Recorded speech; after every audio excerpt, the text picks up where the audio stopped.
இந்த வீடியோவில் நம்ம எதை பற்றி பார்க்க போகிறோம்னா, ரேஷன் கார்டு வைத்திருப்பவர்களுக்கு 3 முக்கியமான அறிவிப்புகள் வெளியாகி உள்ளது. அது என்னென்ன அறிவிப்புகள் என்பதை பற்றி தான் டீட்டெயிலாக பார்க்க போகிறோம். இந்த அறிவிப்புகளில் என்னென்ன சொல்லியிருக்காங்கன்னா, முதல் அறிவிப்பு பார்த்தீங்கன்னா, ரேஷன் அட்டையில் திருத்தம் செய்வது சம்மந்தமான அறிவிப்பு. இரண்டாவது அறிவிப்பு வந்து பொங்கல் பண்டிகை முன்னிட்டு இலவச வேட்டி சேலை வழங்கப்பட்டது. அதை பெறாதவர்கள் எப்போது பெறலாம் என்பது குறித்தும், ரேஷன் கார்டில் இகேவிசி அப்டேட் செய்வது சம்மந்தமாக அறிவிப்பு வெளியாகி உள்ளது. இது என்னென்னு சொல்லிட்டு ஒவ்வொரு அறிவிப்பாக பார்க்கலாம். ஃபஸ்ட்டு முதல் அறிவிப்பு பற்றி பார்க்கலாம். இதுதான் பார்த்தீங்கன்னா தற்போது வெளியின செய்தி வெளியின தேதி பார்த்தீங்கன்னா 5/3/2025. செய்தி வெளியீட்டின் மெஷர்மெண்ட்டு சென்னையில் உள்ள 19 மண்டலங்களில் வருகின்ற 8/3/2025 அன்று பொது விநியோக திட்ட மக்கள் குறை தீர்வு முகாம் சொல்லி மெஷர்மெண்ட்டு பொது விநியோக திட்டத்தின் பயன்களை குடிமக்கள் எளிதில் பெறும் வகையில் தமிழ்நாடு முழுவதும் ஒவ்வொரு வட்டத்திலும் மக்கள் குறை தீர்வு முகாம் ஒவ்வொரு மாதமும் நடத்தப்படும் என அரசு அறிவித்துள்ளது. அதன்படி மார்ச் 2025 மாதத்திற்கான மாதாந்திர பொது விநியோக திட்ட மக்கள் குறை தீர்வு முகாம் சென்னையில் உள்ள உணவுப் பொருள் வழங்கல் மற்றும் நுகர்வோர் பாதுகாப்பு துறையில் 19 மண்டல உதவி ஆணையாளர் அலுவலகங்களில் 8/3/2025 அன்று காலை 10 மணி முதல் பிற்பகல் 1 மணி வரை நடைபெற உள்ளது. குடும்ப அட்டைகளில் பெயர் சேர்த்தல், பெயர் நீக்கம், முகவரி மாற்றம், கைபேசி எண் பதிவு, கைபேசி எண் மாற்றம் செய்தல் உள்ளிட்ட பொது விநியோக திட்டம் தொடர்பான சேவைகள் மேற்கொள்ளப்படும். மேலும் நியாய விலைக் கடைகளில் பொருள் பெற நேரில் வருகை தர இயலாத மூத்த குடிமக்கள் உள்ளிட்டோருக்கும் அங்கீகார சான்று வழங்கப்படும்.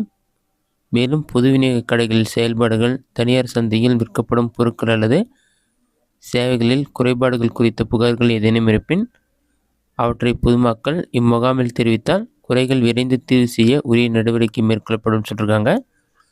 இது பார்த்திங்கன்னா சென்னையில் உள்ள 19 மண்டல அலுவலக பகுதிகளில் உள்ள குடும்ப அட்டைதாரர்கள் இச்சேவையை பயன்படுத்திக் கொள்ளுமாறு கேட்டுக்கொள்ளப்படுகிறார்கள் சொல்லி மென்ஷன் பண்ணிருக்காங்க. இதுதான் வந்து குடும்ப அட்டைக்கான சிறப்பு முகாம் குறித்து தற்போது வெளியான முக்கிய அறிவிப்பு. நெக்ஸ்ட்டு அடுத்த அறிவிப்பு என்னென்னு பார்க்கலாம். தமிழ்நாட்டில் பார்த்தீங்கன்னா நியாய விலைக் கடைகளில் மார்ச் 31ஆம் தேதி வரை வேட்டி சேலையை பெற்றுக்கொள்ளலாம்.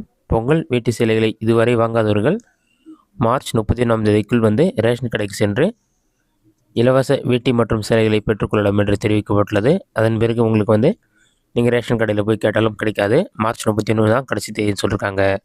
நெக்ஸ்ட் அடுத்த அறிவிப்பு என்னென்னு பார்க்கலாம். நாடு முழுவதும் ரேஷன் கார்டு மூலமாக ஏழை எளிய மக்களுக்கு அரிசி மற்றும் பருப்பு உள்ளிட்ட அத்தியாவசியமான பொருட்கள் மலிவு விலையில் வழங்கப்பட்டு வருகிறது. அதோடு மத்திய மற்றும் மாநில அரசின் பல்வேறு திட்டங்களுக்கும் ரேஷன் கார்டுகள் ஒரு முக்கியமான ஆவணமாக உள்ளது.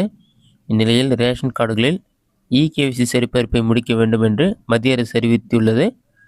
ஒருவேளை குறிப்பிட்ட தேதிக்குள் இகேவிசி சரிபார்ப்பை முடிக்காவிடில் அந்த கார்டுகள் ரத்து செய்யப்படும் என்று கூறப்பட்டுள்ளது. தமிழ்நாட்டில் மட்டுமே இதுவரை 72 லட்சம் ரேஷன் அட்டைதாரர்கள் இகேவிசி சரிபார்ப்பை முடிக்கவில்லை என்று கூறப்படுகிறது. இதற்கான கால அவகாசம் பார்த்தீங்கன்னா மார்ச் 31ஆம் தேதியாகும். தற்போது தாலுக் ஆஃபீஸ் அல்லது காமன் சர்வீஸ் சென்டருக்கு சென்று நீங்கள் இகேவிசி அப்டேட் செய்து கொள்ளலாம் என்று கூறப்பட்டுள்ளது. மார்ச் 31ஆம் தேதிக்குள் இகேவிசி அப்டேட் செய்யாதவர்களுக்கு ரேஷன் பொருட்கள் வழங்கப்படாது என்றும் கூறப்படுகிறது. இதனால் பார்த்தீங்கன்னா மார்ச் 31 தான் கடைசி தேதி. அதுக்குள்ளே வந்து நீங்கள் கண்டிப்பாக அனைவரும் இகேவிசி அப்டேட் பண்ணணும். இகேவிசி அப்டேட் ஆயிருக்குன்னு சொல்லிட்டு நீங்கள் டிஎன்பிடிஎஸ் அஃபிஷியல் வெப்சைட்டில் போய்ட்டு உங்களுடைய மொபைல் நம்பரை என்டர் பண்ணி லாகின் பண்ணிங்கன்னா ஓடிபி வரும். ஓடிபி வெரிஃபை பண்ணி லாகின் பண்ண பிறகு அதில் போய்ட்டு உங்களுடைய விவரங்கள்னு ஒரு ஆப்ஷன் கொடுத்துருப்பாங்க. அந்த ஆப்ஷனை கிளிக் பண்ணிங்கன்னா உங்களுடைய ஆதார் கார்டு, ரேஷன் கார்டு கூட லிங்க் ஆயிருக்குன்னு சொல்லி ஷோ ஆகும். இந்த மெத்தடை பயன்படுத்தி நீங்கள் செக் பண்ணிக்கலாம். லிங்க் ஆகாமல் இருந்தால் தாலுக் ஆஃபீஸ் அல்லது இசேவை மையத்திற்கு போய்ட்டு நீங்கள் வந்து இகேவிசி டீட்டெயில்ஸ் அப்டேட் பண்ணுற மாதிரி இருக்கும். இதுதான் தற்போது வெளியான முக்கியமான அறிவிப்புகள். இந்த வீடியோ உங்களுக்கு யூஸ்ஃபுல்லாக பண்ணிக்கிறேன். இந்த வீடியோ உங்களுக்கு பிடிச்சிருந்தா லைக் பண்ணுங்கள். இந்த வீடியோவில் வேறு ஏதாச்சும் டவுட் வந்ததுன்னா கமெண்ட் பாக்ஸில் கமெண்ட் பண்ணுங்கள்.